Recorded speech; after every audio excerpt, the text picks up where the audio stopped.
سلام، چطوری؟ من محمد از کانال پاکشتی و نشوینو به نظر فرق نداره.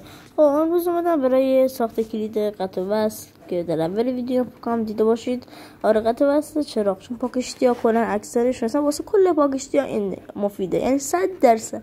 چون کل پاکشتی ها این ندارن، یعنی چیش میگن کلید قاموش روشن نداره، یعنی چراغش همیشه روشن. آره من ما به این وسایل نیاز داریم، لحیم و این چیزا. آره دیگه یعنی لحیم موزه داخل برق روشن میکنیم، میذاریم داخل برق و یک کلید سفید هم باید داشته باشیم. خب اینو میذاریم به برق و این چیزا دیگه داشتم میگفتم. خب اینو میذاریم به برق تا روشن بشه، داغ بشه. خب نیاز به این داریم، بهشون یارم رب کمین. آره همین الان رفتن شو. آره کلید سفید رو میذاریم داخلش. آره رفت. خب این هم سیما هم میزنیم داخلش توش. آره دیگه این هم میدیم به این. آره دیگه خب ما این کارو کردیم. الان باید این کم داغ شه. حالا دیگه داغ شد. الان کم باید سیم لحیم بزنیم تا این دیگه باید بچسبه دیگه. روغن لحیم ببخشید اسمش بود. خب این دیگه الان اگه اینطوری بر پیش بره، الان توی دسته میخواد نمیشه، اینطوری پیش میره به این حالت. حالا یه جورایی و این الان باید رو کلید صفر 1 آره وصل کنیم.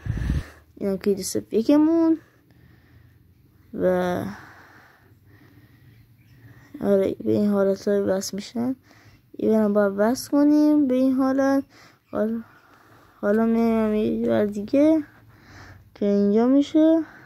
خب این اینجا وصل میکنیم، اینجا وصل میکنیم به این حالت، مثلا به شکلی که میخوایم مورد نظرمونه. اینجا وصل میکنیم دیگه با چسب قطره‌ای. خب بعد اینجا این سیمش رو رد میکنیم، تو اینا رو اول باید باز کنیم. نکن دکمه الان اینجا سوار شد با چسب قطره‌ای محکم.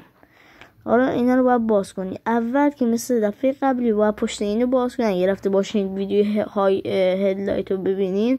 خب اینو باید باز کنیم که این الان باز شد. اگه یه پیچ داخلش باید باز شد. همین نوبت اینم باید باز کنیم که اینم باز شد. اینم باید باز کنیم تا این کاملا در بیاد. خب باز شد کاملا. حالا که در اومد این هدلایت و چیزا ما اینجاست، همین جا هاست.